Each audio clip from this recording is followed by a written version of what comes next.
jumpa lagi dengan kami nih Senin pagi hari ini. Tanggal berapa Ibu? Tanggal 1 Agustus 2022. Pagi kita masuk kerja. Tadi udah ada akseptor IUD 1 udah kita pasang dari luar wilayah Sungai Blangcu. Tetap kita layani ya. Dimanapun dia berada tetap kita layani, nggak masalah tempatnya. Yang penting tujuan kita adalah meningkatkan akseptor KB ya, KBM KJP. Nah ibu mau pasang apa hari ini sekarang? Pasang spiral. Spiral, IUD atau KDR. Ibu tinggal di mana? Di Atu Jauh. Atu Jauh. Ibu di mana ngajar? Ibu guru ya? Iya. Di ngajar di SD sana di Aceh Besar di Oh, Gajah. Bu Gajah. Ya Allah, Ibu kesini ya? Ya. Alhamdulillah jumpa Bunu hari ini. Kebetulan Bunu nggak ke lapangan. Ibu udah berapa orang anak? Anak sudah ada 2. 2. Ibu sebelumnya pakai alat kontrasepsi apa? Dulu udah lama kan. Sekarang udah 2017 nggak ada KB, cuma kan asal udah Buang keluar. enggak, janinnya nggak berkembang.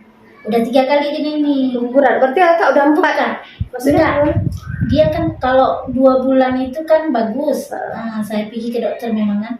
Tapi kalau udah masuk 3 bulan itu dia janinnya nggak berkembang. Oh, akhirnya diuret. Kemarin satu jatuh. Ini sekilas cerita ibunya. Nah, Oh, satu jatuh. jatuh, keduanya. Yang hidup berapa orang? 2. Berarti yang jatuh 1, yang berarti Jatuh 4. 3. Oh, berarti 5 anak ibu udah. Iya, kalau udah 5, berarti 5. Nah, kenapa inisiatif ibu pakai AKDR nih, IUD ini spiral? Karena apa? Mungkin lebih aman yang itu. Lebih praktis lagi ya? Ya, nggak ada Lebih maksudnya praktis, lebih aman ya. nggak pengaruh dengan hormon. Insya Allah mudah-mudahan kita Ya. pasang sekarang lancar ya. Amin. Insya Allah. Ibu kalau misalnya nanti udah kita pasang lancar, Insya Allah bisa kita kasih tahu ke orang yang lain. Ini sangat praktis. Oke, kita lakukan pemasangan, kita break dulu. Nanti kita wawancara setelah kita lakukan pemasangan pada ibu. Nah, kita sudah lakukan pemasangan barusan. Gimana tanggapan ibu? Ngeri nggak?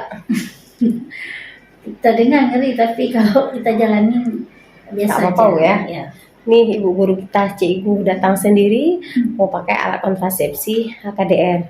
Tadi udah dengar kan? Kalau kita dengar dari omongan orang, ngeri ya. Ya. Nah, maksudnya macam-macam argumennya ataupun yang bersifat negatif ya terhadap alat IUD. Kalau menurut ibu gimana? Santai ya? Ya santai, alhamdulillah. Nggak apa-apa. Lancar. Sip. Bu, nanti promosi ke orang lain ya. Ya oke. Ya.